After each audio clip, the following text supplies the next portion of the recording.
Over the last several decades, the tree canopy in York City has diminished.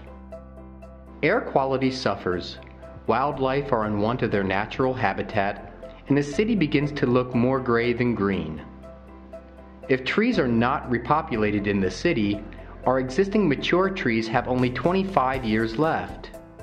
York Rotary's Preserve Planet Earth is committed to reversing our urban environmental trend. We are committed to trees. Over the last 4 years, Preserve Planet Earth has planted over 200 trees in York City along streets and parks, adding new life to our urban landscape with long-term benefits.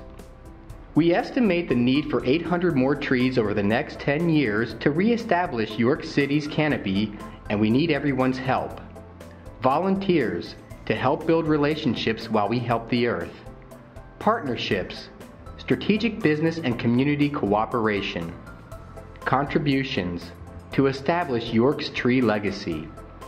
What's in it for Yorit?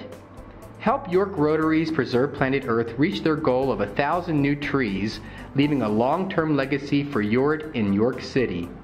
Each new tree costs approximately $200 installed, and funds are needed to plant the next 100 trees in 2014.